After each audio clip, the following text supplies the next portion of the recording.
হ্যাঁ রিয়া, শোন না, তোকে মহা সমস্যায় পড়ে ফোনটা করেছি। আরে এতগুলো টেস্ট পেপার, এবিটিএ, ডাব্লিউবিটিএ, ডাব্লিউবিএইচএ, কোনটা আগে করি বলতো? তার মধ্যে আবার অভিষেক স্যার এতগুলো কোয়েশ্চেন সেট পাঠিয়েছেন, তাও বলে দিয়েছে এই প্রত্যেকটা কোয়েশ্চেন সেট একদম নাম করা স্কুলের। এবার বলতো কি করব, মাথা কাজ করছে না। বন্ধুদেরকে জিজ্ঞেস করছি, ওরাও বলছে বেশিরভাগই এবিটিএ কিনেছে। না, আমি কি এবিটিএ দিয়ে শুরু করব না কি করব, একটু বুদ্ধি দে না। হ্যাঁ, অভিষেক স্যারকে কল করব? আরে স্যার মনে হয় রেকর্ড টেকর্ডে ব্যস্ত থাকবে। আচ্ছা আচ্ছা, আচ্ছা ঠিক আছে, আমি দেখছি তাহলে। হ্যাঁ হ্যাঁ, আচ্ছা আচ্ছা, ঠিক আছে ঠিক আছে, আমি জানছি। হ্যাঁ, ঠিক, থ্যাংক ইউ থ্যাংক ইউ।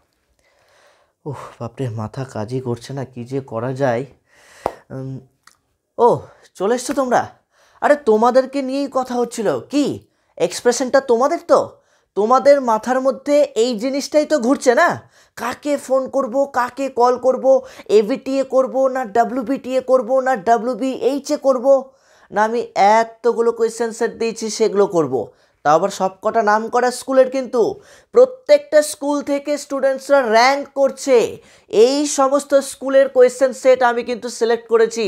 সেটা হচ্ছে অভিষেক স্পেশাল কোয়েশ্চেন ব্যাংক, সেটাও কিন্তু মাথায় রাখতে হবে। তাহলে 3টে টেস্ট পেপার, তারপরে আরও একটা ব্রাঞ্চ আমাদের হাতে রয়েছে। এতগুলোর মধ্যে কিভাবে আমরা করব? সময় তো বেশি নেই। এদিকে পিকনিক কার্নিভালে কিন্তু মেতে উঠেছি আমরা, তাই না? তো যতই আনন্দে মেতে উঠি, পড়াশোনায় কিন্তু কোনো গাফিলতি চলবে না, কারণ হাতে মাত্র আর কয়েকটা দিন। আর তারপরেই তোমাদের কিন্তু উচ্চ মাধ্যমিক 2025-এর সেই জবরদস্ত খেলা স্টার্ট হয়ে যাবে। আর এই খেলায় ট্রফি নিয়ে বাড়ি ফিরতে হলে কিন্তু টেস্ট পেপার করা তো মাস্ট, কি তাই তো? আমরা যখন নিজেরা স্কুল লাইফে ছিলাম, টেস্ট পেপার করতে পুরো বোরিং লাগতো, তাই না? কিন্তু এখন কিন্তু টেস্ট পেপার করাতে হেভি এনজয় হয়, হেভি দারুণ আনন্দ হয়। শুধু তাই নয়, আমাদের এক্সাইটমেন্টে তোমাদেরও কিন্তু আলাদাই এক্সাইটমেন্টটা জাগ্রত হয়।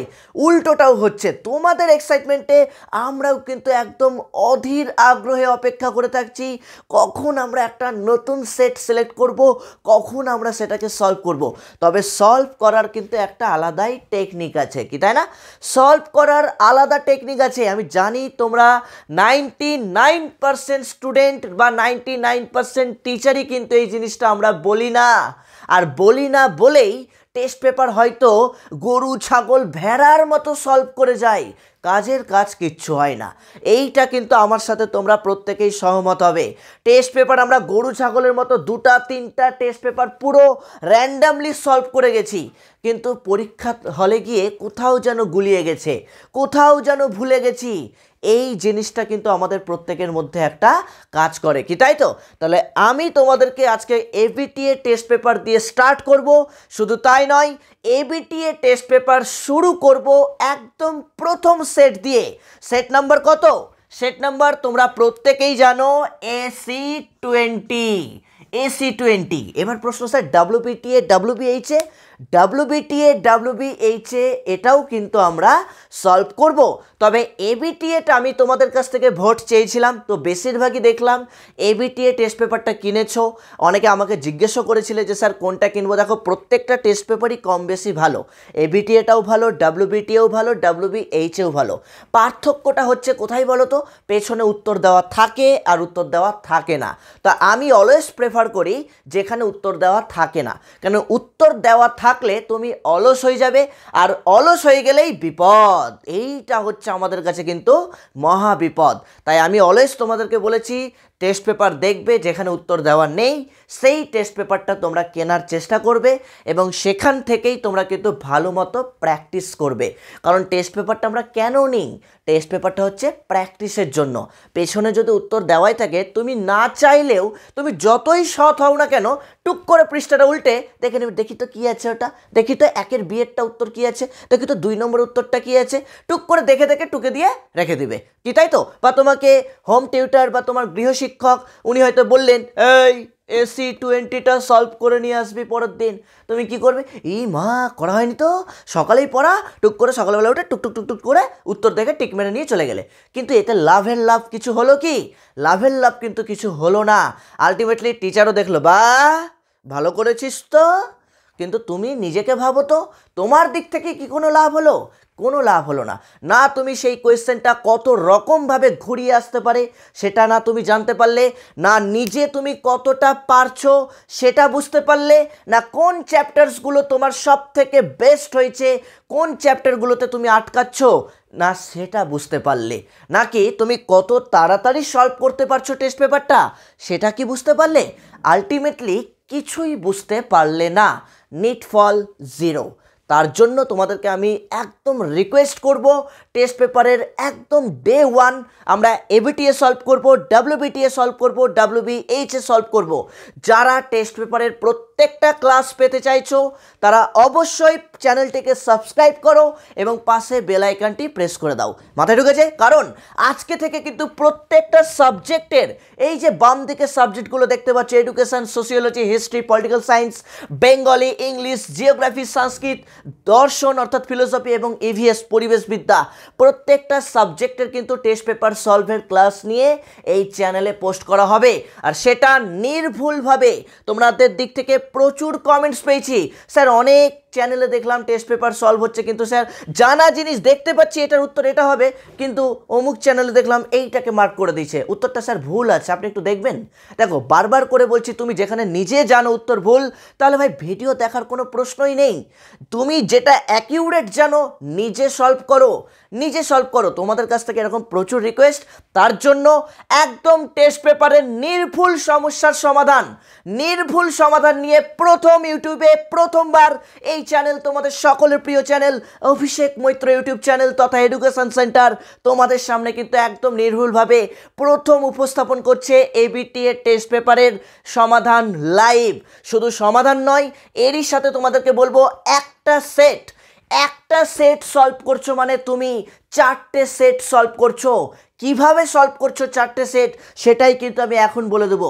সুতরাং একটা সেট সলভ করা মানে তোমার 4টে সেট সলভ হয়ে যাচ্ছে।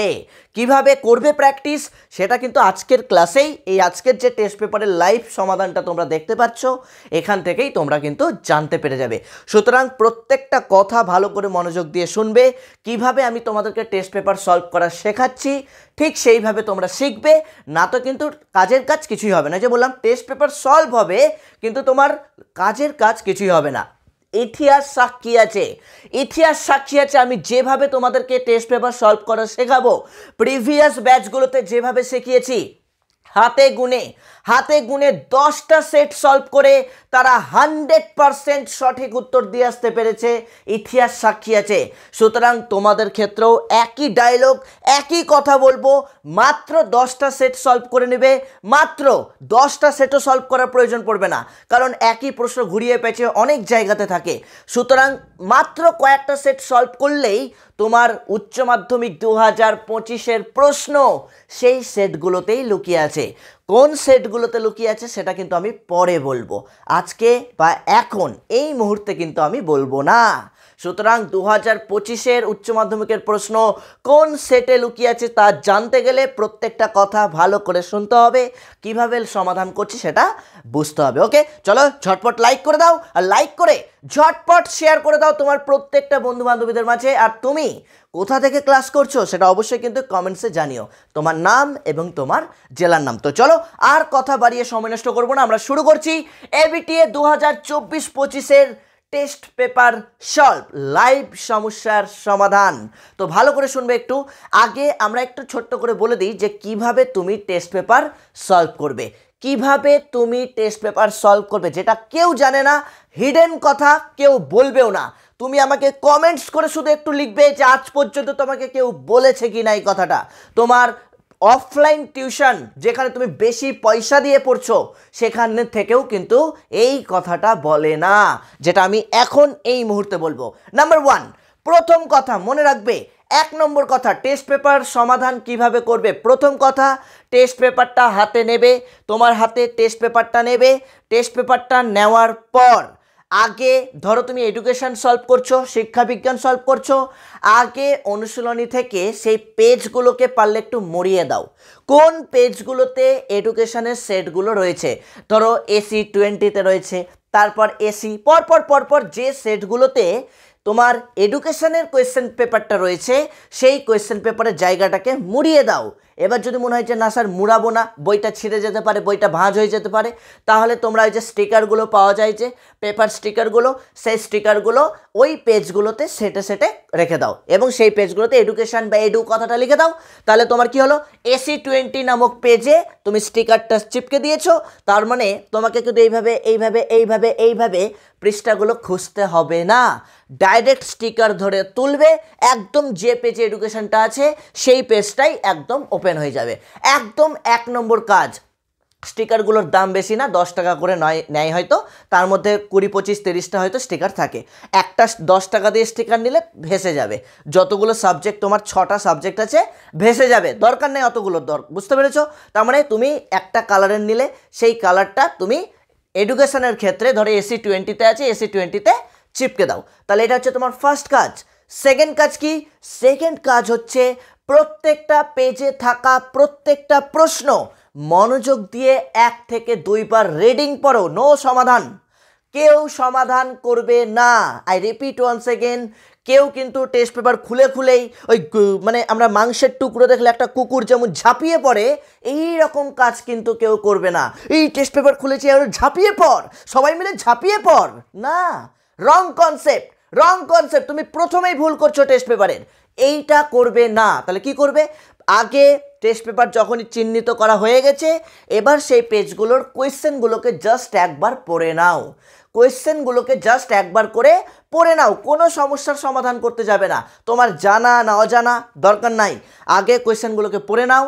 কোয়েশ্চেনগুলো এবার ধরো AC20 পেজের কোয়েশ্চেন পড়ে নিলে, তারপরে আবার AC যত নম্বর পেজে আছে 56 বা 51 যে পেজে আছে সেই পেজের কোয়েশ্চেনগুলো পড়ে নিলে, এইভাবে তোমার পরপর দেখা গেল 10টা বা 12টা সেট রয়েছে, সেই 10টা 12টা সেটের কোয়েশ্চেনগুলোকে পড়ে নাও। পড়তে কতক্ষণ লাগে?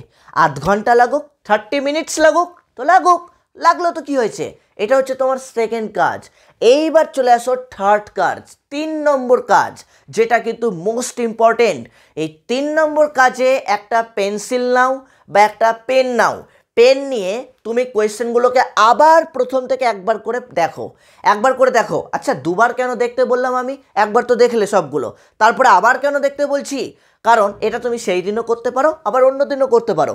তোমাকে এই জন্য দেখতে বলছি, হয়তো তুমি যখন দেখছিলে ওই সময় একটা ফোন বেজেছে, ও টুনিমা তোমার টুনি কথা শোনে না, হ্যাঁ, যখনই তোমার ফোনটা বেজেছে ওই সময় তুমি হয়তো ফোনটা নিয়ে হ্যালো, ওই যে তুমি যখনই মনটা তোমার ডাইভার্ট হয়ে গেল, ওইখানে হয়তো একটা কোয়েশ্চেন ছিল, ভুল করে কোয়েশ্চেনটা তোমার স্কিপ হয়ে গেছে, ফোনটা রেখে আবার তুমি যখন দেখতে গেলে দেখা গেলো 4 নম্বর আর 5 নম্বরের কোয়েশ্চেনটা তোমার চোখেই পড়েনি। 4 নম্বর আর 5 নম্বরের কোয়েশ্চেনটা যখনই পড়তে যাবে তখনই ফোনটা এসেছিল, বা তখনই হয়তো মা ডাক দিল, এই বাবান চাটা নিয়ে যা, এই বাবান নুনের কোটাটা দিয়ে যা, তো মানে কি তুমি আবার বন্ধ করে আবার নিতে গেলে ওই মুহূর্তে হয়তো 1 নম্বর বা 2 নম্বর কোয়েশ্চেনটা বাদ পড়ে গেল, বা 4 নম্বর 5 নম্বর কোয়েশ্চেনটা চোখের নিমেষে তোমার নজরে এলো না। এটা হতেই পারে, এটা হতেই পারে, তাই তো? ওই মুহূর্তে বাড়িতে কেউ আসলো, কলিং বেল বাজালো, তুমি গেটটা খুলতে গেলে, দুধবালা জলবালা কতবালা আছে গামছাওয়ালা, তাই তো? তার মানে যখনই তোমার এরকম প্রথম স্টেপে প্রথম রাউন্ডে কোয়েশ্চেন দেখতে গিয়ে যদি এরকম কোনো মিস্টেক হয়ে যায়, সেকেন্ড রাউন্ডে তুমি যখন কোয়েশ্চেনগুলো দেখছো, হাতে একটা পেন নিয়ে বসতে বলেছিলাম, হাতে একটা পেন বা পেন্সিল নিয়ে বসতে বলেছি, এবার যখন দেখছো, কি দেখছো? এখান থেকে এবার তুমি দেখো কোন কোয়েশ্চেনগুলো তোমার কাছে অচেনা লাগছে। দেখা গেল AC20তে 8 নম্বর MCQটা তোমার কাছে অচেনা লাগছে, বা 8 নম্বর বা 9 নম্বর MCQটা তোমার কাছে একটু গন্ডগোলে লাগছে, মনে হচ্ছে এটা উত্তর হবে না এটা উত্তর হবে, অর্থাৎ কনফিউজিং মনে হচ্ছে। চট জলদি এদিক ওদিক না তাকিয়ে, গার্লফ্রেন্ডের কথা চিন্তা না করে, টুক করে পেনটা দিয়ে বা পেন্সিলটা দিয়ে ওই 8 বা 9 নম্বর যে কোয়েশ্চেনটাতে তোমার প্রবলেম হচ্ছে সেই কোয়েশ্চেনটাকে তুমি মার্ক করে নাও, গোল করে নাও, সেই কোয়েশ্চেনটাকে তুমি মার্ক বা গোল করে রাখো। ওইটা হচ্ছে তোমার একটা প্রবলেম। বাকি কোয়েশ্চেনের উত্তরগুলো তুমি জানো, বাকিগুলো জানো, 1 জানো, 2 জানো, 3 জানো, 4 জানো, 5 জানো, হ্যাঁ 8 নম্বরটা আমার প্রবলেম। 8 নম্বরটা বুঝতেই পারছি না কোন চ্যাপ্টার থেকে দিয়েছে, বা 8-এর উত্তরটা কী হবে, পড়েছি কি আদৌ এই কোয়েশ্চেনটা, চ্যাপ্টারের নাম মনে পড়ছে না, উত্তর কী হবে বুঝতে পারছো না। 8টাকে গোল করে রাখো, টেনশন করবে না, জাস্ট গোল করতে বলছি, জাস্ট গোল করো, হয়ে গেল। আবার একই রকমভাবে চলে আসো পরের সেটে আবার এইভাবে পরপর দেখো, হাতে পেন্সিল আছে বা পেন আছে, আবার যেই কোয়েশ্চেনের প্রবলেম আছে ওটাকে মার্ক করো। এবার তোমরা এমসিকিউ পরপর করতে পারো, নিয়ে এসএকিউ পরপর করতে পারো, এইভাবেও করতে পারো, বা একটা সেটের এমসিকিউ এসএকিউ এইভাবেও করতে পারো, যার যেটা ইচ্ছা। তোমরা দুই রকমভাবেই করতে পারো। অফলাইনেও আমি ওদেরকে বলছি, ওরা ওইভাবেই করছে। কেউ এমসিকিউগুলো পরপর একসাথে দেখে নিচ্ছে, আবার পরে এসএকিউগুলোকে পরপর একসাথে দেখছে, এটা করছে, যার যেটা ইচ্ছা। তো তোমাদেরকেও বলে দিলাম দুই রকমভাবেই করতে পারো। যদি মনে করো আমি এমসিকিউগুলোই আগে দেখবো তাহলে আগে অল পেজের এমসিকিউগুলো আগে ভালো করে রিভিউ করে নাও। তারপরে যদি মনে হয় এসএকিউগুলো দেখবো, তাহলে অল পেজের এসএকিউগুলোকে রিভিউ করো। আর যদি মনে হয় না এমসিকিউ এসএকিউ একসাথে করবো, তো একসাথেও করতে পারো। হয়ে গেল। এবার তোমার মার্কিং কমপ্লিট, 3 নম্বর কাজ কমপ্লিট হয়ে গেল। এইবার লাস্ট স্টেপ 4 নম্বর কাজ, যে কোয়েশ্চেনগুলোকে মার্ক করেছো সেই কোয়েশ্চেনগুলোকে খাতায় তুলো। খাতায় তুলবা, বইয়ে না।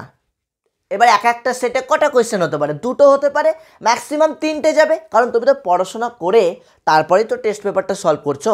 এমন তো নয় গোটা বছর কিছুই পড়োনি, কোন বইটা খুলেই দেখোনি, নোটটাও পড়োনি, এবার তুমি লেলার মতো টেস্ট পেপারটা নিয়ে বসে গেছো। তাহলে তো তোমার কাছে গোটা 24টা এমসিকিউ, 16টা এসএকিউ, বাকি সব বড় প্রশ্ন সবই অচেনা, সবই অজানা। তুমি তখন সোর্সের ফুল দেখবে, সোর্সের ফুল। বুঝতে পেরেছো? আগে পড়াশোনা করেছো বলেই তো তুমি ওখানে পারবে।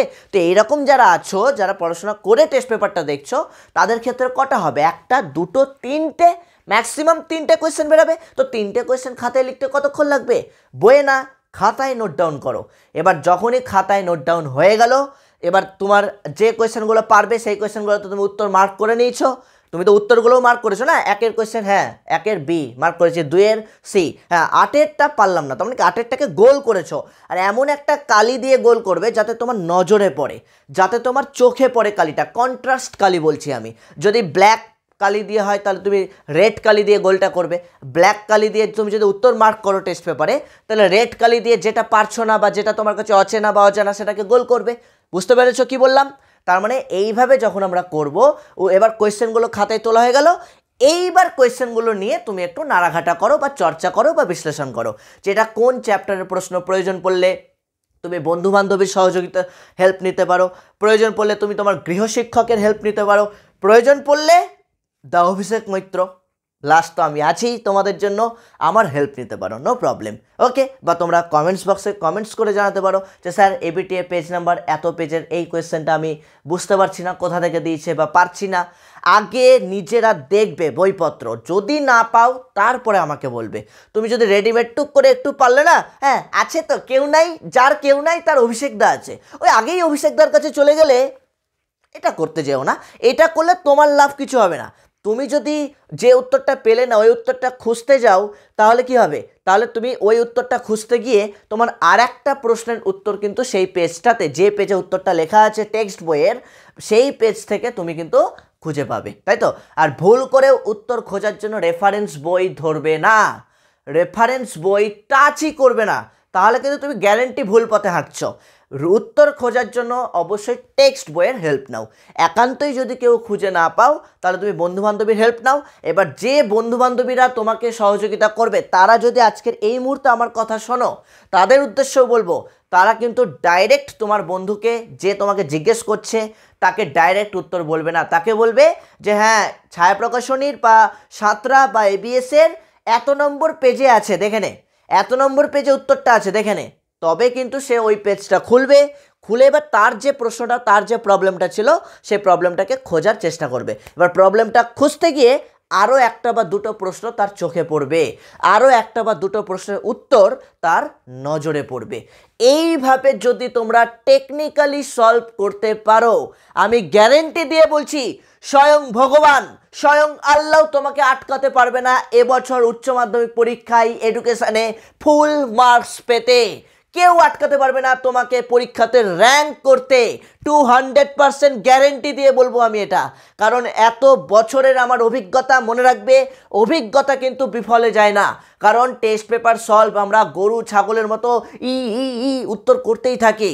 আমি দেখেছি এরকম অনেকেই বলেছে স্যার ইউটিউবের এরকম চ্যানেলে ভিডিও দিচ্ছে, উত্তর বলে দিচ্ছে। আরে ভাই উত্তর বলে দিচ্ছে কি, তোমার কাছে বই নাই, তুমি তো এমনি উত্তর পেয়ে যাবা। তার মানে কি উত্তর বলে কোনো লাভ নেই, তুমি উত্তর বলে উত্তর জেনে কি করবা? কি রাজকার্য উদ্ধার করবা? হ্যাঁ, উত্তর জেনে লাভ আছে? উত্তর তো আমিও চাইলে বলে দিতে পারি, কিন্তু একটা প্রশ্ন, আজকের এই ভিডিও ক্লাসটা বানানোর উদ্দেশ্য কি? একটা প্রশ্ন তোমাকে কত রকমভাবে ঘুরিয়ে আসতে পারে সেইটা বোঝানোর জন্য। কারণ একটা ক্লাসে তোমাকে বুঝিয়ে দেব, বাকি ক্লাসগুলোতে এইভাবে কিন্তু বলবো না, বাকি ক্লাসগুলোতে নিজে নিজেই তোমাকে করতে হবে। আমি হয়তো জাস্ট আনসারগুলো তোমাকে একটু বলে দেবো, জাস্ট উত্তরগুলো তোমাকে একটু বলে দেবো, কিন্তু ওই প্রশ্নটা কত রকমভাবে ঘুরিয়ে আসতে পারে সেই চিন্তাটা, সেই কল্পনাটা তোমাকে তোমার মাথার মধ্যে নিয়ে আনতে হবে। তোমার বৌদ্ধিক শক্তিটাকে, তোমার বুদ্ধিটাকে সেইভাবেই উন্নত করতে হবে, চর্চা করতে হবে। মাথায় ঢুকলো কি বললাম? তার জন্যই আজকের ক্লাসটা কিন্তু মোস্ট ইম্পর্টেন্ট। কিভাবে আমি সলভ করছি, কিভাবে টেস্ট পেপারটাকে কাজে লাগাচ্ছি তোমার পরীক্ষায় ভালো রেজাল্ট করার জন্য, সেইটা ভালো করে বুঝতে হবে। ওকে, তো টেস্ট পেপারটা যেহেতু মোটা, আমি আর হাতে নিচ্ছি না, একদম আমি এখান থেকেই বলছি, একদম চলে আসি AC20 আমি লিখে দিয়েছি। আগে এবিটি আমরা রেডি করব। তো AC20-র প্রথম প্রশ্নটা দেখবে, মনোযোগের ব্যক্তিগত নির্ধারকের নাম কি? মনোযোগের ব্যক্তিগত নির্ধারকের নাম কি? তোমরা কমেন্টসে উত্তরটা দাও। একদম প্রথম চ্যাপ্টারের প্রশ্ন, তাই তো, যেটা আমাদের চ্যাপ্টারের নাম হচ্ছে শিখন। তো এখানে যে অপশনগুলো দিয়েছে, অপশনগুলো দেখো, আগ্রহ, তিরস্কার, পুরস্কার না নতুনত্ব, এর মধ্যে কোনটা? ব্যক্তিগত নির্ধারক বলছে, ব্যক্তিগত, অর্থাৎ ব্যক্তিগত নির্ধারক মানেই হচ্ছে আভ্যন্তরীণ নির্ধারক। তাহলে আভ্যন্তরীণ নির্ধারক বা ব্যক্তিগত নির্ধারক, যেভাবেই প্রশ্নটা আসুক না কেন, আনসার হবে আগ্রহ, কি তাই তো? তাহলে অপশন এ হচ্ছে রাইট আনসার, একের এ। তাহলে উত্তর একের এ, আগ্রহ। মনে থাকবে, আমি কিন্তু এইভাবে লিখে দিলাম। তাহলে দেখো, এইবার আমি তোমাদেরকে বলি, এই যে কোয়েশ্চেনটা আমি বললাম যে মনোযোগের একটি ব্যক্তিগত নির্ধারকের নাম কি, উত্তর হলো আগ্রহ। আমি ডাইরেক্ট উত্তর বলে দিলেও তো পারতাম, কিন্তু দেখো ডাইরেক্ট উত্তর তো আমি তো লিখলাম, বা তোমরা উত্তরটা দিলে, কিন্তু এইটাকে তোমাকে এবার একটু কল্পনা করতে হবে। এই প্রশ্নটা তোমাকে আর কত রকমভাবে ঘুরিয়ে আসতে পারে, কারণ তুমি যে এতগুলো সেট সমাধান করবে, প্রত্যেকটা সেটেই কোনো না কোনোভাবে এই কোয়েশ্চেনটাই তো ঘুরিয়ে পেঁচিয়ে আসতে পারে। এই প্রশ্নটাই, এই উত্তরই থাকবে, কিন্তু কোয়েশ্চেন চেঞ্জ হয়ে যাবে। কেমন?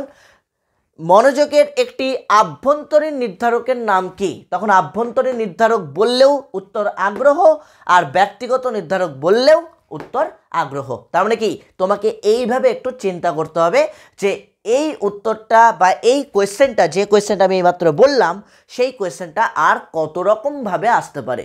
এর বিপরীত একটা প্রশ্ন আসতে পারে যে মনোযোগের একটি বস্তুগত নির্ধারকের নাম কি? মনোযোগের একটি বস্তুগত নির্ধারকের নাম কি, বা মনোযোগের একটি বাহ্যিক নির্ধারকের নাম কি?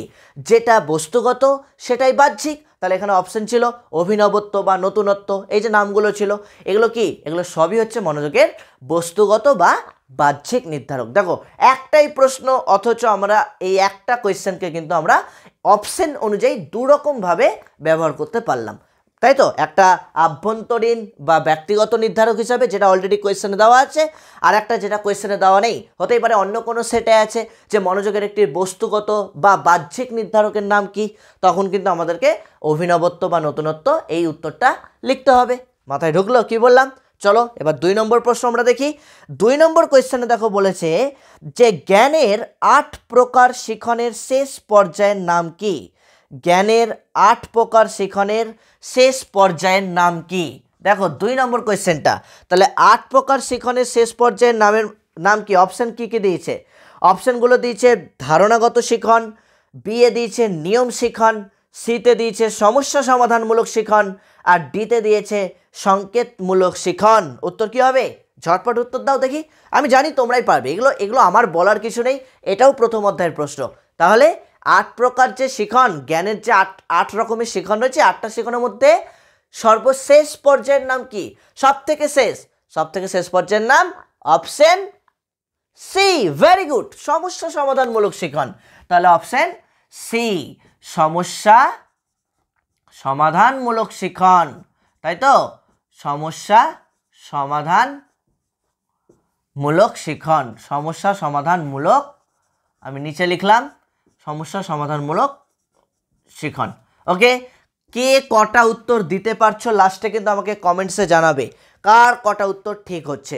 আচ্ছা এই কোয়েশ্চেনটাকেই তোমাকে একটু যদি ঘুরিয়ে দিত, অপশন যা আছে তাই থাকবে, ধারণার শিখন, নিয়ম শিখন, সংকেতমূলক শিখন, সমস্যা সমাধানমূলক শিখন, চারটা অপশন যা ছিল তাই থাকবে, কিন্তু প্রশ্নটা পরিবর্তন হয়ে গেল। প্রশ্নটা দিল জ্ঞানের 8 প্রকার শিখনের প্রথম পর্যায়ের নাম কি। উত্তরটা তোমরা দাও। জ্ঞানের 8 প্রকার শিখনের প্রথম পর্যায়ের নাম কি, বা প্রথম শিখনটার নাম কি, প্রথম প্রকারভেদটার নাম কি, এটা উত্তর যদি তোমরা দাও। যদি সর্বশেষ চাইতো তাহলে তো সমস্যা সমাধান যেটা লিখলাম আমাদের কোয়েশ্চেন অনুযায়ী, কিন্তু আমি ধরলাম কোয়েশ্চেনটাকে চেঞ্জ করে দিলাম, কোনো না কোনো সেটে এই কোয়েশ্চেনটা নিশ্চয়ই থাকবে যে জ্ঞানের 8 প্রকার শিখনের প্রথম পর্যায়টির নাম কি। তাহলে প্রথম পর্যায়ের নাম অ্যাবসলিউটলি রাইট আনসার, একদম পুরো চুম্মু, ভেরি গুড, সংকেতমূলক শিখন। দেখো এইভাবেই কিন্তু তোমাদেরকে টেস্ট পেপারটাকে সলভ করতে হবে, মানে জাস্ট যেটা প্রশ্ন আছে ওটাকে টিক মেরে রেখে দিলাম তা নয়, একটা প্রশ্নকে কত রকমভাবে ঘুরিয়ে আসতে পারে বা কত রকমভাবে ঘুরিয়ে বলা যেতে পারে সেইভাবে। আমি বললাম না যে একটা সেট করছো মানে 4টে সেট সলভ করছো, আমি জাস্ট এখানে দুটো করে উদাহরণ দিচ্ছি। এরকম ধারণার শিখন একটা যে অপশন আছে তা তোমাকে জানতে হবে ধারণার শিখনটা কততম পর্যায়। তাহলে জ্ঞানের যে 8 প্রকার শিখনের যে চিত্রটা, সেই 8 প্রকার শিখনের চিত্রটা তুমি যদি ভালো করে লক্ষ্য করে নাও, ভালো করে যদি টেক্সট বই থেকে দেখে নাও, অনায়াসে উত্তরটা পেরে যাবে। তো নর্মালি হয় প্রথম পর্যায় না হয় সর্বশেষ পর্যায়, এই দুটো পর্যায়ের মধ্যেই প্রশ্নটা বেশিরভাগ ক্ষেত্রে আসে, উচ্চ মাধ্যমিকেও তাই, টেস্টেও তো তাই। মাথায় ঢুকলো? চলে আসছি আমরা 3 নম্বর কোয়েশ্চেন। বলছে সক্রিয় অনুবর্তনের সঙ্গে যুক্ত আচরণ হলো, সক্রিয় অনুবর্তনের সঙ্গে যুক্ত আচরণ হলো কি? দেখো সক্রিয় অনুবর্তনের সঙ্গে যুক্ত আচরণ, option A S type, B R type, C X type, D Y type. ভালো করে বোঝো কি বললাম। সক্রিয় অনুবর্তন এটা আমাদের দ্বিতীয় অধ্যায় শিখন কৌশল থেকে দিয়েছে। তাহলে সক্রিয় অনুবর্তনের আরেক নাম হচ্ছে অপারেন্ট অনুবর্তন। তো এই অনুবর্তনের সাথে যুক্ত আচরণটার নাম কি? অবভিয়াসলি উত্তর দাও, এস না আর না এক্স না ওয়াই। এক্স ওয়াই দিয়ে তো কোনো আচরণ নেই আমাদের, একটা আছে এস একটা আর, তাহলে কোনটা কার? একটা এস একটা আর, কোনটা কার? একটা এস একটা আর, কোনটা কার? কার কার, তাই তো? Option B is the right answer, R type. তাই তো 3-এর বি, তাহলে উত্তর হয়ে যাবে আর টাইপ। আর টাইপ মনে থাকবে, option B is the right answer, R type. তাহলে দেখো এই কোয়েশ্চেনটাকে কত রকমভাবে বলা যেতে পারে। যদি আমি তোমাকে এই প্রশ্নটাকে ঘুরিয়ে দিতাম যে সক্রিয় অনুবর্তন না দিয়ে আমি বলতাম অপারেন্ট অনুবর্তনের সঙ্গে যুক্ত আচরণ হলো ড্যাশ টাইপ, তাহলে উত্তর হয়ে যেত আর টাইপ। সক্রিয় জায়গায় অপারেন্টও বলতে পারতাম, তোমাকে দিতে পারে সক্রিয় অনুবর্তনের প্রবক্তাকে, এইভাবেও দিতে পারে, বা অপারেন্ট অনুবর্তনের প্রবক্তাকে এরকমও দিতে পারে, অথবা দিতে পারে যে নিম্নলিখিত কোনটি প্রাচীন অনুবর্তনের সঙ্গে যুক্ত, বা কোন আচরণটি প্রাচীন অনুবর্তনের সঙ্গে যুক্ত, তখন উত্তর কিন্তু হয়ে যেত এস টাইপ। যদি বলতো প্রাচীন অনুবর্তনের সঙ্গে যুক্ত আচরণ হলো, তাহলে উত্তর কী হতো? Option A S type. এবার প্রশ্ন এস মানে কি আর আর মানে কি? এস মানে হচ্ছে স্টিমুলাস, যাকে আমরা বাংলায় বলি উদ্দীপক। তাহলে প্রাচীন অনুবর্তন হচ্ছে উদ্দীপক নির্ভর, তাই তো? অর্থাৎ এস টাইপ, অর্থাৎ স্টিমুলাস নির্ভর, মনে থাকবে। আর সক্রিয় অনুবর্তন বা অপারেন্ট অনুবর্তন হলো আর টাইপ। আর মানে হচ্ছে রেসপন্ডেন্ট টাইপ, রেসপন্ডেন্টের বাংলা হচ্ছে প্রতিক্রিয়া, অর্থাৎ প্রতিক্রিয়া নির্ভর। বাংলা টার্মটা দিয়েও কিন্তু অপশন থাকতে পারে। আর টাইপ হয়তো দিলই না, তোমাকে দিল প্রতিক্রিয়া নির্ভর, উদ্দীপক নির্ভর, এইভাবে দিল, তখন কিন্তু তোমাকে লিখতে হবে প্রতিক্রিয়া নির্ভর, মনে থাকবে। তাহলে প্রতিক্রিয়া নির্ভর মানেই হচ্ছে আর টাইপ, আর টাইপ মানেই হচ্ছে রেসপন্ডেন্ট টাইপ। আচ্ছা যদি এবার টাইপ 1 বা টাইপ 2 বা টাইপ 3 বা টাইপ 4 এইভাবে অপশন থাকতো, তাহলে সক্রিয় অনুবর্তনের সঙ্গে যুক্ত টাইপ 2, টাইপ 2 শিখন, টাইপ 2 বলি। আর প্রাচীন অনুবর্তন যদি বলে তাহলে উত্তর হয়ে যাবে টাইপ 1, মনে থাকবে। প্রাচীন অনুবর্তন বললে টাইপ 1, সক্রিয় অনুবর্তন বললে টাইপ 2। দাঁড়াও আমি এখানেই লিখে দিচ্ছি, তাহলে তোমাদের মনে থাকবে আর টাইপ মানেই হচ্ছে টাইপ 2, ওকে। আর যদি এস টাইপ হতো তাহলে এটা টাইপ 1 হয়ে যেত। এস টাইপটা প্রাচীন অনুবর্তনের সঙ্গে যুক্ত, আর সক্রিয় অনুবর্তনটা টাইপ 2 এর সঙ্গে যুক্ত বা আর টাইপের সঙ্গে যুক্ত, বা রেসপন্ডেন্ট টাইপ বা প্রতিক্রিয়া নির্ভর, মনে থাকবে। নেক্সট চলে আসছি গেস্টাল্ট কথাটির অর্থ কি। 4 নম্বর, গেস্টাল্ট কথাটির অর্থ কি? নতুন করে বলার কিছু নেই, এটাও কিন্তু শিখন কৌশল থেকেই দিয়েছে। তাহলে শিখন কৌশল সেকেন্ড চ্যাপ্টার আমাদের গেস্টাল্ট কথাটির অর্থ হচ্ছে এই তো বলার কিছুই হলো না, very good very good, impressed. 4-এর এ উত্তর অবয়ব, তাই তো 4-এর এ উত্তর অবয়ব। চলো 5 নম্বরটা আমরা একটু দেখে নিই। 5-এর কোয়েশ্চেনটা কি রয়েছে? 5 নম্বর, সামেশন চিহ্নটির অর্থ হলো, এই যে চিহ্নটা দিয়েছে এখানে, এই যে চিহ্নটা, এই চিহ্নটার মানে কি? এই চিহ্নটার অর্থ জানতে চেয়েছে। এটা আমাদের 3য় অধ্যায় শিক্ষায় রাশিবিজ্ঞান থেকে এই কোয়েশ্চেনটা দিয়েছে। তাহলে সামেশন কথাটির অর্থ হচ্ছে, উত্তর দাও, সামেশন মানে কি? সামেশন কথার অর্থ কি দেখি? ওরে কাকা, দারুণ, ফাটাফাটি, ফার্স্ট ক্লাস, একদম যোগফল বা সমষ্টি, তাই তো? তাহলে সামেশন কথাটির অর্থ হচ্ছে যোগফল, বা আমরা সমষ্টিও বলতে পারি। তাহলে এটা অপশন ছিল কততে? যোগফল বা সমষ্টি, এটা হচ্ছে অপশন বিতে ছিল, তাই তো? যোগফল বা সমষ্টি, মনে থাকবে, যোগফল বা সমষ্টি। চলো আমরা 6 নম্বর কোয়েশ্চেনটা আবার একটু লক্ষ্য করি। নাম্বার 6-এর প্রশ্নটাও কিন্তু আমাদের শিক্ষায় রাশিবিজ্ঞান 3য় অধ্যায় থেকে দিয়েছে। দেখো কি দিয়েছে, নিচের কোনটি কেন্দ্রীয় প্রবণতার পরিমাপ নয়? নিচের কোনটি কেন্দ্রীয় প্রবণতার পরিমাপ নয় বলছে। তাহলে কেন্দ্রীয় প্রবণতা মানে হচ্ছে সেন্ট্রাল টেন্ডেন্সি, আর কেন্দ্রীয় প্রবণতা মানে আমরা এটাই জানি, মেইন, মিডিয়ান, মোড, গড়, মধ্যমান আর ভূশিষ্ঠক। তাহলে এই 3টে ছাড়া বাকি যাই বলবে সবই কিন্তু কেন্দ্রীয় প্রবণতার আন্ডারে পড়বে না। কেন্দ্রীয় প্রবণতা তোমরা মনে রাখবে, কেন্দ্রীয় প্রবণতা বা সেন্ট্রাল টেন্ডেন্সি মানেই হচ্ছে 3টে বিষয়, একটা হচ্ছে মেন, মিডিয়ান, মোড। এর বাইরে তোমাকে যাই দেখ, হিস্টোগ্রাম, পলিগন, মানে আয়তলেখ, যাই বলুক সবই কিন্তু তোমার কেন্দ্রীয় প্রবণতার বাইরে। তাহলে এখানে 9 দিয়ে প্রশ্নটা দিচ্ছে। চলো অপশনগুলো টেস্ট করি। অপশন দিচ্ছে পরিসংখ্যা, বহুভুজ, গড়, মধ্যমান, মোড। তাহলে এখনই বলে দিলাম মিন, মিডিয়ান, মোড। মিন মানেই গড়, তাহলে মিন, মিডিয়ান, মোড ছাড়া বাকি একটাই পড়ে থাকছে, কি সেটা? পরিসংখ্যা, বহুভুজ পড়ে থাকছে, মানে ফ্রিকোয়েন্সি, পলিগন। তাহলে option A is the right answer, পরিসংখ্যা, বহুভুজ।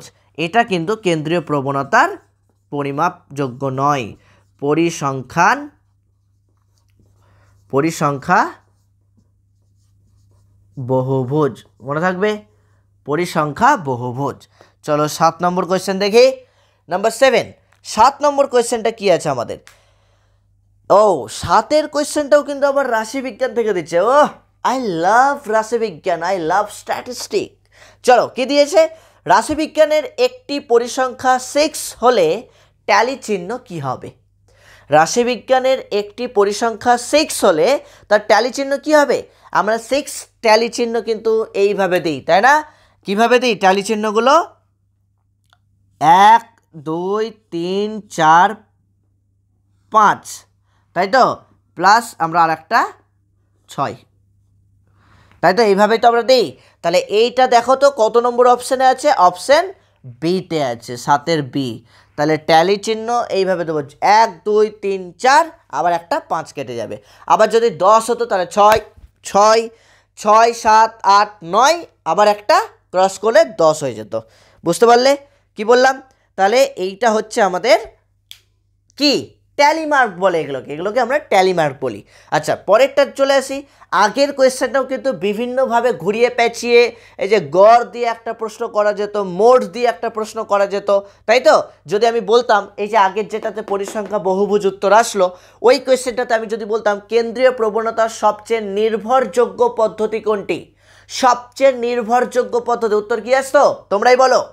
কেন্দ্রীয় প্রবণতার সবচেয়ে নির্ভরযোগ্য পদ্ধতির নাম কি? এখানে অপশন ওই 4টাই থাকবে, পরিসংখ্যা, বহুভুজ, গড়, মধ্যমান না মোড।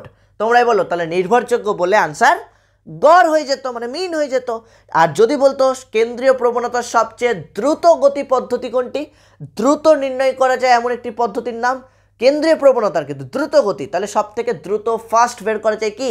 Obviously mode. তাহলে মোডটা কি আমরা দেখেই বলে দিতে পারতাম মোড, তাহলে আনসার হয়ে যেত মোড। মনে থাকবে? ক্লিয়ার? কোনো রেফারেন্স বইয়ে কিন্তু উত্তর মিডিয়ান দেখাচ্ছে, মিডিয়ান কিন্তু হবে না। মাথায় ঢুকলো? কেন মিডিয়ানটাকে আমাকে সূত্র ফেলে বের করতে হচ্ছে, কিন্তু মোড আমি চোখে দেখেই বলে দিতে পারছি যে কেন্দ্রীয় প্রবণতার মোডটা কত রয়েছে, তাই তো? যে রাশিমালাটা সব থেকে বেশি বার ব্যবহার হবে, রাশিমালায় যে রাশিটি বা যে সংখ্যাটি সবথেকে বেশি বার ব্যবহার হয়, সেটাই তো সেই পরিসংখ্যানের মোড। তো সেই রাশিমালার মোড বা বৈশিষ্ট্য মনে থাকবে। আচ্ছা, চলে আসছি আমরা 8 নম্বর কোয়েশ্চেন। 8 নম্বর কোয়েশ্চেনটা লক্ষ্য করি। দেখো 8-এ কি বলেছে, চতুর্থ অধ্যায় থেকে প্রশ্নটা দিয়েছে, ভারতের সংবিধান অনুযায়ী শিক্ষা হলো অপশন এ রাজ্য তালিকাভুক্ত, অপশন বি কেন্দ্রীয় তালিকাভুক্ত, অপশন সি যুগ্ম তালিকাভুক্ত, আর অপশন ডি তালিকাভুক্তই নয়। শিক্ষা তালিকাভুক্ত নয়, এটা তো হতে পারে না, তাই না? এডুকেশন আমাদের কনস্টিটিউশনে অবশ্যই থাকবে। তাহলে শিক্ষা কোন তালিকাভুক্ত, রাজ্য, কেন্দ্র না যুগ্ম? যুগ্ম কথার অর্থ হচ্ছে সেন্ট্রাল এবং স্টেট দুটোই একসাথে প্রাধান্য দেয়, তাই তো? রাজ্য এবং কেন্দ্র দুটোই একসাথে গুরুত্ব পায়। তাহলে অবভিয়াসলি শিক্ষা হচ্ছে আমাদের যুগ্ম তালিকাভুক্ত, কারণ যেগুলো ইংলিশ মিডিয়াম, বিশেষ করে সিবিএসসি বোর্ড, এটা কি সেন্ট্রালের আন্ডারে, আর আমরা যে বোর্ডে পরীক্ষা দিচ্ছি ওয়েস্ট বেঙ্গল বোর্ড, সেটা কি রাজ্যের আন্ডারে। তাহলে শিক্ষা ব্যবস্থা কেন্দ্রের আন্ডারেও চলছে, রাজ্যের আন্ডারেও চলছে, তাহলে অবভিয়াসলি যুগ্ম তালিকাভুক্ত। তাহলে option C is the right answer. তাহলে 8-এর সি, তাহলে উত্তর হয়ে যাবে যুগ্ম তালিকাভুক্ত। মনে থাকবে, যুগ্ম তালিকাভুক্ত। ক্লিয়ার? এইবার চলে এসেছি আমরা 9 নম্বর কোয়েশ্চেন চলে আসছে। দেখো নাম্বার 9, সবাই লক্ষ্য করো নাম্বার 9-এ কি রয়েছে। চতুর্থ অধ্যায় থেকে দিয়েছে, সংবিধান, ভারতীয় সংবিধানের ধারা থেকে দিয়েছে। কি বলছে, ভারতীয় সংবিধানের কত নম্বর ধারায় সরকারি চাকরি সংক্রান্ত সম সুযোগের কথা বলা হয়েছে? ভারতীয় সংবিধানের কত নম্বর ধারা? এখানে যে 4টে ধারা দিয়েছে, স্টার দাও কোয়েশ্চেনটাতে, এই 4টে ধারা খুব ভালো করে পড়বে। 16 নম্বর ধারায় কি বলা হয়েছে, 28 নম্বর ধারায় কি বলা হয়েছে, 15 নম্বর ধারায় কি বলা হয়েছে, 45 নম্বর ধারায় কি বলা হয়েছে। এই 4টে ধারায় কিন্তু আমাদের ইম্পর্টেন্ট। এটা আমরা এমসিকিউ পেয়ে গেলাম, তাই কিন্তু এসএকিউ দিলে কিন্তু এটা এইভাবে উত্তরটা হতো, যে প্রশ্নটা হতো যে 16 নম্বর ধারায় কি উল্লেখ রয়েছে, 28 নম্বর ধারায় কি উল্লেখ রয়েছে, বা ভারতীয় সংবিধানের 45 নম্বর ধারায় কি বলা হয়েছে। এইভাবে থাকতো প্রশ্নগুলো যদি এসএকিউয়ে চলে যেত। তাহলে এই যে এখানে কোয়েশ্চেনটা দিয়েছে যে সরকারি চাকরি সংক্রান্ত সমসুযোগ, এটা বলা হয়েছে আমাদের সংবিধানের 16 নম্বর ধারায়। Option A is the right answer. 16 মনে থাকবে, অপশন এ। কত বললাম? 16 নম্বর ধারা, 16 নম্বর ধারা। ক্লিয়ার? অপশন এ 16 নম্বর ধারা। চলো এবার চলে আসি 10 নম্বর কোয়েশ্চেন, নাম্বার 10। নাম্বার 10-এ কি রয়েছে, এই যে পঞ্চম অধ্যায়ের প্রশ্ন দিয়েছে, অর্থাৎ বিশ্ববিদ্যালয় শিক্ষা কমিশন বা রাধাকৃষ্ণন শিক্ষা কমিশন থেকে দিয়েছে। কি দিয়েছে, বিশ্ববিদ্যালয় শিক্ষা কমিশনের সদস্য সংখ্যা হলো কতজন? আচ্ছা, এখানে সদস্য সংখ্যা জানতে চেয়েছে, তোমাকে একবারও বলেনি যে ভারতীয় সদস্য কত, বা একবারও বলেনি বিদেশি সদস্য কত, জাস্ট তোমাকে সদস্য সংখ্যা জানতে চেয়েছে, অর্থাৎ মোট সদস্য সংখ্যা কত, মোটটা এখানে উল্লেখ করেনি। তার মানে আমাদের বিশ্ববিদ্যালয় শিক্ষা কমিশন, এর অপর নাম রাধাকৃষ্ণন শিক্ষা কমিশন। তাহলে এই যে বিশ্ববিদ্যালয় বা রাধাকৃষ্ণন শিক্ষা কমিশনের মোট সদস্য কত ছিল? অবভিয়াসলি উত্তর দাও। মোট সদস্য 1 2 3, absolutely right answer, very good, very good. 10 জন ছিল, অর্থাৎ বিশ্ববিদ্যালয় শিক্ষা কমিশন বা রাধাকৃষ্ণন শিক্ষা কমিশনের মোট সদস্য সংখ্যা হচ্ছে 10 জন। 7 জন ভারতীয়, তার মধ্যে 3 জন বিদেশি। 7 জন ভারতীয়, 3 জন বিদেশি, এইটা হচ্ছে টোটাল 10 জন, অপশন বি। তাহলে 10-এর B is the right answer, 10 জন। মনে থাকবে, 7 জন ভারতীয় আর 3 জন বিদেশি। 7 জন হচ্ছে ইন্ডিয়ান আর 3 জন হচ্ছে ফরেনার। মনে থাকবে, 3 জন হচ্ছে ফরেনার আর 7 জন হচ্ছে ভারতীয়।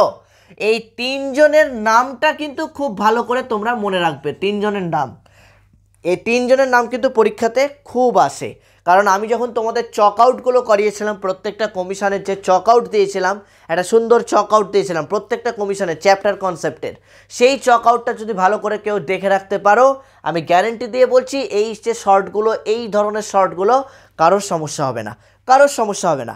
চলো পরের কোয়েশ্চেনটা দেখে নিই। জাতীয় গ্রামীণ উচ্চশিক্ষা পর্ষদ, ইংরেজিটাও দিয়ে দিয়েছে, national council for rural higher education, পঞ্চম অধ্যায়ের প্রশ্ন। এটি গঠিত হয় কত সালে? সাল জানতে চেয়েছে, স্টার কিন্তু এই প্রশ্নগুলো বিশেষ করে। তাহলে কত সালে NCRHE, national council for rural higher education, এই সংস্থাটি গঠিত হয়? আনসার 1946 সালে। Option A, very good, option A. তাহলে 11 1956 সালে, মনে থাকবে 1956 সালে। চলো চলে আসছি আমরা 12 নম্বর কোয়েশ্চেন। 12 নম্বর কোয়েশ্চেনে চলে আসি। দেখো কি বলেছে 12 নম্বর কোয়েশ্চেন। মুদালিয়ার শিক্ষা কমিশনের মতে, ভেরি একটা important, the most important interesting question, star দাও। মুদালিয়ার শিক্ষা কমিশনের মতে বিদ্যালয় শিক্ষার কাঠামোটি কত? দেখো বিদ্যালয় শিক্ষার কাঠামো আমরা প্রত্যেকেই জানি কত বছরের জন্য ছিল টোটাল। মুদালিয়ার শিক্ষা কমিশন 6ষ্ঠ অধ্যায় আমাদের 11 বছরের কথা বলা হয়েছিল, কিন্তু 11 বছরের ভাগটা কি কি ছিল? দেখো 4টে অপশন যদি লক্ষ্য করো, 4টে অপশনেই কিন্তু 11 বছর করেই দেওয়া আছে, কিন্তু তোমাকে ভাগটা ভালো করে জানতে হবে। তাহলে ভাগটা কি ছিল? অপশন এ 4 + 5 + 2 = 11, নাকি অপশন বি 4 + 4 + 4 = 12, অপশন সি 6 + 2 + 3 = 11, আর option D 5 + 3 + 3 = 11। Option D is the right answer. এই তো সবাই উত্তর দিতে পারছে, আমি বলার আগে উত্তর দিয়ে দিচ্ছ, ভেরি গুড। তাহলে option D is the right answer, 5 + 3 + 3 = 11। Option D 5 + 3 + 3 = 11 বছর, মনে থাকবে। চলো চলে আসছি আমরা 13 নম্বর কোয়েশ্চেন। 13 নম্বর কোয়েশ্চেনটা লক্ষ্য করব। মাধ্যমিক শিক্ষা কমিশনের সভাপতি কে ছিলেন? আমি বারবার করে বললাম, এক্ষুনি বললাম, চক আউটটা ভালো করে জানতে। চক আউট যদি ভালো করে জেনে নিতে পারো বা শিখে নাও, আমি যেভাবে করিয়েছি প্রত্যেকটা ক্লাস কিন্তু ইউটিউবে দেওয়া আছে, এই চক আউটের ক্লাসগুলো যদি ভালো করে জানতে পারো, মোটামুটি তোমরা 5 থেকে 6টা প্রশ্ন কিন্তু চোখ বন্ধ করে দিতে পারবা। 4 থেকে 5টা প্রশ্ন, তাই তো? দেখো এখান থেকে কি বললাম, মুদালিয়ার শিক্ষা কমিশনের মতে, না, মুদালিয়ার শিক্ষা কমিশন বা মাধ্যমিক শিক্ষা কমিশনের সভাপতি কে ছিলেন? Option A doctor Anathnath Basu, option B doctor Lakshmanaswami Mudaliar, option C doctor DS. Kothari, আর অপশন ডি জাকির হোসেন। এখান থেকেও কিন্তু অনেকগুলো প্রশ্ন বেরোতে পারে, অপশন এটাই থাকবে। তাহলে এই কোয়েশ্চেন অনুযায়ী উত্তর option B. Option B is the right answer. কি? অপশন বিতে আছে আমাদের ডক্টর লক্ষণস্বামী মুদালিয়ার, মনে থাকবে। যেহেতু আমাদের সভাপতি জানতে চেয়েছে, তাই উত্তর হয়ে গেল doctor Lakshmanaswami Mudaliar. Doctor Lakshmanaswami Mudaliar, clear. এইবার চলে আসছি 14 নম্বর। তবে 14 নম্বর কোয়েশ্চেন যাওয়ার আগে তোমাদেরকে একটু জিজ্ঞেস করব, মাধ্যমিক শিক্ষা কমিশন বা মুদালিয়ার শিক্ষা কমিশনের এটা হচ্ছে সভাপতি, তাহলে সম্পাদক কে ছিলেন? উত্তরটা তোমরা কমেন্টস বক্সে দাও। সম্পাদক কে ছিলেন? উত্তরটা কমেন্টস বক্সে দাও ঝটপট। এখানেই কিন্তু উত্তরটা আছে, option A, B, C, D, এই 4টের মধ্যে উত্তর আছে। ঝটপট আমাকে কমেন্টস বক্সে দিবে, আমি উত্তরটা কিন্তু বলবো না, তাই তো? উত্তর এখানে দেখতেই পাচ্ছ, চোখের সামনে উত্তর রয়েছে, তাই তো? পারবা সবাই? চলো, সম্পাদক কে ছিলেন তার উত্তরটা দিয়ে দিবে। বাহ, very good, doctor Anathnath Basu, তাই তো? ডক্টর অনাথনাথ বসু ছিলেন সম্পাদক। Very good, very good, I impressed, very good. ফাটিয়ে দিবে, পরীক্ষা ফাটিয়ে দেবে, আমি বলছি তো, কেউ আটকাতে পারবে না তোমাদেরকে। শুধু পরীক্ষায় হাতে কোয়েশ্চেন পেতে বাকি 40-এ 40, চোখ বন্ধ করে। MCQ 24, SAQ 16, একদম ছাকা তেলে তুলে নেবো আমরা নাম্বারটা, ছাকা তেলে তুলে নেবো। পরের নাম্বার চলে আসছি, +2 স্তরের শিক্ষা। এটা কোথা থেকে দিয়েছে? এটা কিন্তু আমাদের কোঠারি কমিশন, অর্থাৎ চ্যাপ্টার 7, কোঠারি কমিশন ও ভারতের আধুনিক শিক্ষা ব্যবস্থা, এই চ্যাপ্টার থেকে দিয়েছে। তাহলে এই চ্যাপ্টারের +2 স্তরের শিক্ষা বলতে কোনটাকে বোঝানো হয়? হ্যাঁ, +2 স্তরের শিক্ষা মানে কোনটা? উচ্চ মাধ্যমিক, মাধ্যমিক, নাকি প্রাথমিক, নাকি প্রাক প্রাথমিক? তোমরাই বলবা। +2 মানে কি? 10 + 2, আমরা এইভাবে পড়েছি। তো 10 পর্যন্ত যদি মাধ্যমিক হয়, তাহলে +2 কি হবে? অবভিয়াসলি উচ্চ মাধ্যমিক, একাদশ দ্বাদশ, তার মানে উচ্চ মাধ্যমিক শিক্ষা, তাই তো? Option A is the right answer, 14 এ, উচ্চ মাধ্যমিক শিক্ষা, মনে থাকবে, উচ্চ মাধ্যমিক শিক্ষা, ক্লিয়ার। নেক্সট চলে আসছে আমরা 15 নম্বর কোয়েশ্চেন। 15, দেখো কোয়েশ্চেন নাম্বার 15, 15-এ কি রয়েছে? 15 নম্বর কোয়েশ্চেনে আমাদের প্রথম 15 নম্বর কোয়েশ্চেন কি রয়েছে? কারিগরি শিক্ষার সঙ্গে সম্পর্কিত একটি সংস্থা হলো, এটাও কিন্তু আমাদের কোঠারি থেকেই দিয়েছে। তাহলে কারিগরি শিক্ষার সঙ্গে সম্পর্কিত একটি সংস্থার নাম কি? A UGC, B AICTE, C NCTE, D NCERT। উত্তর কি হবে? উত্তর অপশন কে বুকের ভেতরটা ধুকপুক ধুকপুক করছে তো? Option option B is the right answer, absolutely right answer, very good. Option B AICTE, কে কারিগরি শিক্ষার সঙ্গে যুক্ত সংস্থা AICTE, টুক করে ফুল ফর্মটা বলে দাও। AICTE, option B is the right answer, কারিগরি শিক্ষার সঙ্গে যুক্ত এই সংস্থাটা। তো এটার পুরো নাম কি? পুরো নাম কি? All India council for technical education, all India council for technical education. তো বাকি যে তিনটে অপশন আছে সেই তিনটের ফুল ফর্মগুলো একটু তোমরা বলো দেখি আমার আগে। বাকি যে তিনটে আছে কি কি আছে? প্রথমেই ছিল ইউজিসি, তাহলে ইউজিসির পুরো নাম কি? ইউজিসির পুরো নাম হচ্ছে ইউনিভার্সিটি গ্র্যান্ট কমিশন, তাই তো আমরা সবাই জানি। পরেরটা AICTE বলেই দিলাম, all India council for technical education. পরেরটা আছে NCTE, এটার পুরো নাম কি? National council for teacher education, national council for teacher education, okay. আর লাস্ট আছে অপশন ডি, NCERT, এটার উত্তর তো সবাই জানা, তাই তো 11 থেকেই পড়ে আসছো, national council of educational research and training, national council of educational research and training. এই চারটের পুরো নাম কিন্তু ভালো করে মনে রাখবে, একটা পুরো নাম কিন্তু এখান থেকে শিওর থাকছে, একটা পুরো নাম উচ্চ মাধ্যমিক 2025-এ 200% শিওর পাবা, ওকে। এখানে কিন্তু আমরা ওইভাবে ওই জন্য টেস্ট পেপারটা সলভ করবো, চারটে কোয়েশ্চেন বলে দিলাম এখানে, একটা কোয়েশ্চেন মানে আমার চারটে কোয়েশ্চেন সলভ হলো, ওকে। আচ্ছা পরেরটা দেখো কি আছে, পরের কোয়েশ্চেনটা চলে আসি, কি বলছে? ECCEর পুরো নাম কি? দেখো আরেকটা পুরো নাম জানতে চেয়েছে, ECCEর পুরো নাম, তাহলে option A, very good, early childhood care and education. তো এটা আর লিখছি না, তাই তো? তাহলে 16A কি হবে? আর্লি চাইল্ডহুড কেয়ার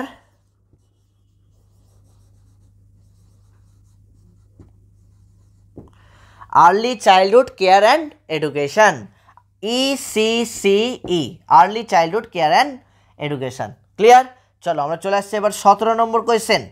17 নম্বর কোয়েশ্চেনটা একটু ঝটপট দেখে নেবে। 17 নম্বরটা কি দিয়েছে? স্বশাসিত মহাবিদ্যালয় স্বীকৃতির কথা কোন কমিশনে বলা হয়েছে? এখানে ভালো করে একটু লক্ষ্য রাখবে, জাতীয় শিক্ষানীতি কিন্তু দুবার বলা হয়েছে, কিন্তু দুবার বলা হলেও সালটা কিন্তু পরিবর্তন আছে, একটা আছে 1968 68, আর একটা আছে 1986 86। তো এবার প্রশ্ন হচ্ছে স্বশাসিত মহাবিদ্যালয়ের কথা, অটোনোমাস কলেজ, এটা কোন কমিশনে বলা হয়েছে? তাহলে obviously option B is the right answer, জাতীয় শিক্ষানীতি 1986, কোঠারিও কিন্তু উত্তর হবে, ওকে। তাহলে অপশন বিটাকে আমরা আপাতত বেছে নিচ্ছি, জাতীয় শিক্ষানীতি 1986, জাতীয় শিক্ষানীতি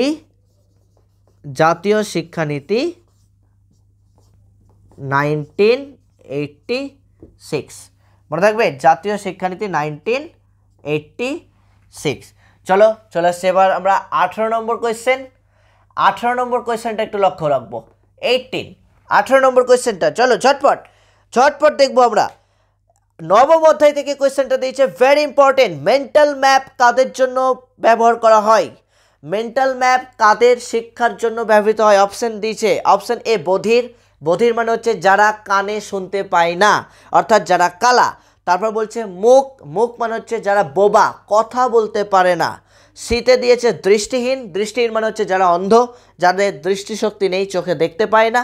আর একটা রয়েছে মানসিক ক্ষতিগ্রস্তদের। তাহলে অপশন অপশন বলো, আমি আর বলছি না। তাহলে কি 18-র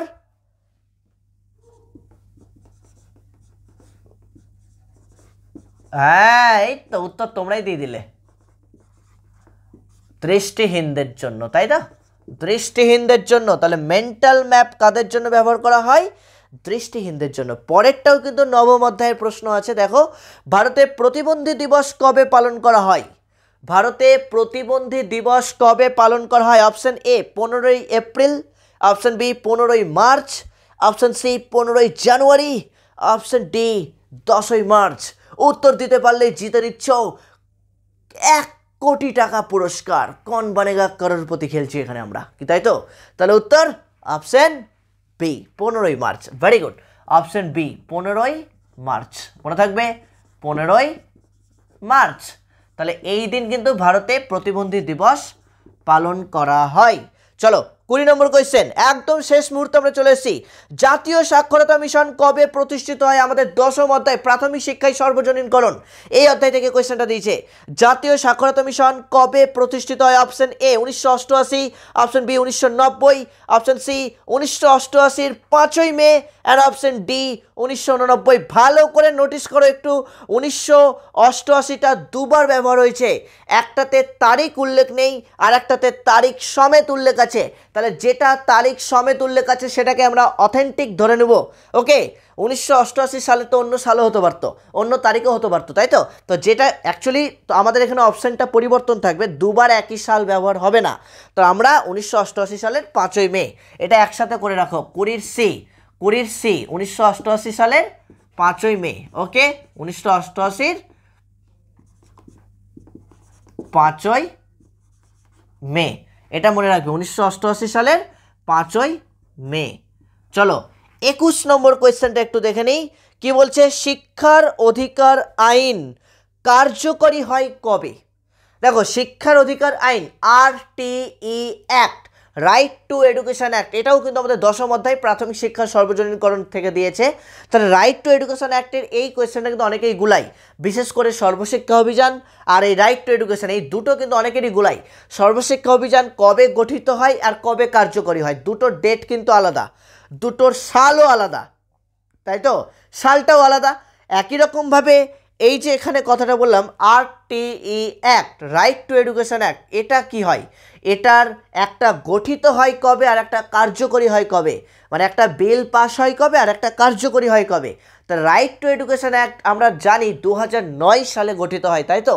কিন্তু আমাকে কিন্তু মানে গঠিত হয় দিয়ে প্রশ্ন দেয়নি, আমাকে প্রশ্ন দিয়েছে যে রাইট টু এডুকেশন অ্যাক্ট বা শিক্ষার অধিকার আইন কার্যকরী হয় কবে। উত্তরটা জেনে রাখো, অপশন বি 2010 সালে। অপশন বি 2010 সালে, মনে থাকবে 2010 সালের। আচ্ছা, তারিখটাও লিখে রাখো, 1 এপ্রিল 2010 সালের 1 এপ্রিল, 2010 সালের 1 এপ্রিল, তারিখ সমেত তোমরা লিখবে। ওকে, 2010 সালের 1 এপ্রিল। চলো 22 নম্বর কোয়েশ্চেনটা আবার দেখবো, একদম শেষ মুহূর্তে চলে এসেছি আমরা। তারপরেই কিন্তু আজকে ডিনারটা সেরে নেব, আর কার বাড়িতে ভালো মন্দ রান্না হয়েছে একটু আমাকে বলো, আমি তার বাড়ি গিয়ে আজকে খাবো। আজকে প্রচণ্ড খিদা পেয়েছে, পরপর ক্লাস রেকর্ড করছি, পরপর র্যান্ডম খিদা পেয়ে গেছে আমার। তো কার বাড়িতে একটু ভালো মন্দ রান্না হয়েছে একটু বলো, এই একটু একটু করে খেয়ে চলে আসবো, সব বাড়িতেই যাবো। ওকে, চলো পরের প্রশ্নটা কি বলছে? ডেলার্স কমিশনে শিক্ষার কটি স্তম্ভের কথা বলা হয়েছে? ডেলার্স কমিশনে শিক্ষার কটি স্তম্ভের কথা বলা হয়েছে? সবাই জানো, একাদশ অধ্যায়ের প্রশ্ন, শিক্ষায় বিশ্বব্যাপী দৃষ্টিভঙ্গি। উত্তরটা বলতে হবে, উত্তরটা অপশন এ 4টি, অপশন এ 4টি। ডেলার্স কমিশনের 4টি স্তম্ভের কথা বলা হয়েছে। এই টুক করে একটু বলে দাও তো মনা, এই মনা টুক করে একটু বলে দাও 4টি স্তম্ভ কি কি? অপশন কি? এখন অপশন দিতে হবে আবার। তাহলে 4টি স্তম্ভ হচ্ছে learning to know, learning to do, learning to live together and learning to B.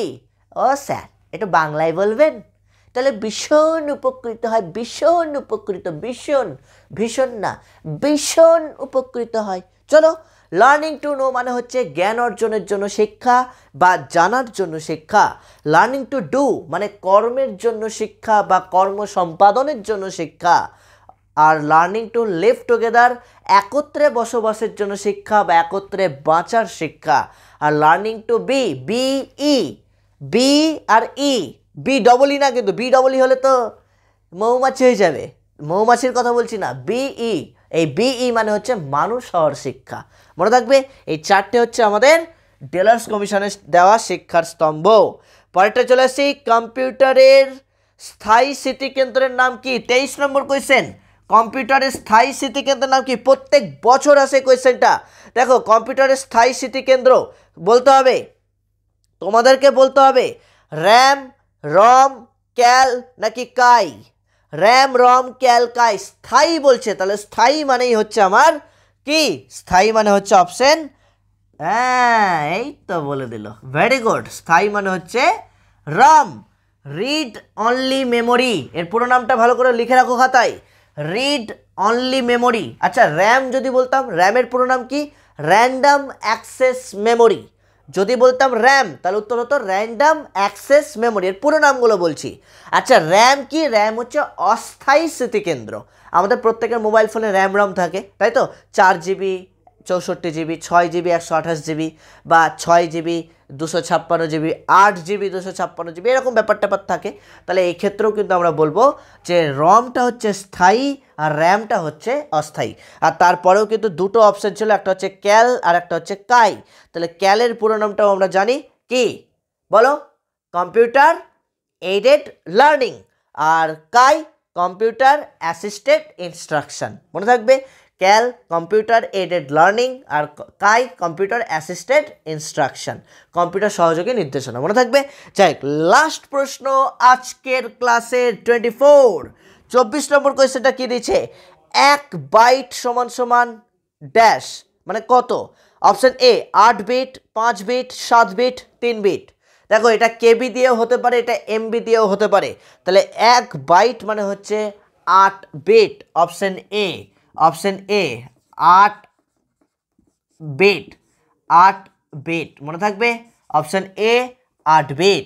আচ্ছা এটা কিন্তু তোমাদের হতেই পারে যে 1024 কেবি, 1024 কেবিতে হয় 1 এমবি। মনে রাখবে 1024 এমবিতে হয় 1 জিবি। এটাও মনে রাখবে 1024 জিবিতে হয় 1 টিবি, টেরাবাইট বলি আমরা। ক্লিয়ার? তাহলে সব কটাতে কিন্তু 1024 দিয়ে হবে। 1024, 1024 কেবিতে তোমার 1 এমবি হয়। দেখবে মোবাইলের ছবি টবিগুলো এমবিতে থাকে, তাহলে এমবি বা কেবিতে থাকে। তাহলে MB, 1 MB equal to 1024 KB, 1 GB equal to 1024 MB, 1 TB equal to 1024 GB. মনে থাকলো কি বললাম? TB, terabyte. এখন দেখবে আইফোন বা বড় বড় কম্পিউটার, গেমিং ল্যাপটপ, এগুলো টিবিতে বেরাচ্ছে। টিবিতে থাকলে লাখের উপরে দাম চলে যায়। টিবিতে যদি তোমার মেমোরি থাকে সেটা কিন্তু লাখের উপরে দাম চলে যাবে, 1 লক্ষেরও বেশি দাম যায়, তাই তো? তো যাই হোক, এই হচ্ছে আমাদের টোটাল 24টা এমসিকিউ। এবার দেখো এখানে কিন্তু আরও এসএকিউগুলোও আছে, তবে এই ক্ষেত্রে আমি একটু বলবো, যেভাবে এমসিকিউগুলো আজকে আমরা সলভ করলাম, একটা কোয়েশ্চেনকে কত রকমভাবে ঘুরিয়ে বললাম, তার জন্য কিন্তু ক্লাসটা অনেকটা বড় হলো। এইটা সলভ করতে 5 মিনিট লাগতো। আমি যদি জাস্ট অন্যান্যদের মতো এইভাবে জাস্ট মার্ক করে উত্তরটা বলে দিতাম, শুধু উত্তরটা বলতাম, তাহলে কিন্তু তোমার লাভের লাভ কিছু হতো না। আমার উত্তরটা বলাই হতো আর তোমার উত্তরটা টোকাই হতো। তোমরা বলো এইভাবে করলে বেশি লাভবান হবে, যা জাস্ট উত্তরগুলো মার্ক করে দিলে বেশি লাভবান হবে? কোনটা? তোমরা এই উত্তরটা কমেন্টসে দাও।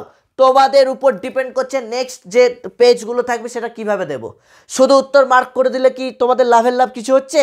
না উত্তরগুলোকে এইভাবে সুন্দর করে ব্যাখ্যা করে কোন চ্যাপ্টারের প্রশ্ন সেটা বলে, এবং এই প্রশ্নগুলো কত রকমভাবে ঘুরিয়ে আসতে পারে, বা এই উত্তরটাকে কত রকমভাবে ঘুরিয়ে কোয়েশ্চেন করা যেতে পারে, এইভাবে আলোচনা করে দিলে তোমাদের জন্য বেস্ট হচ্ছে, এবং তোমাদের নলেজ ক্লিয়ার হচ্ছে, যাতে পরের সেটটা করতে গিয়েও তোমাদের সুবিধে হয়।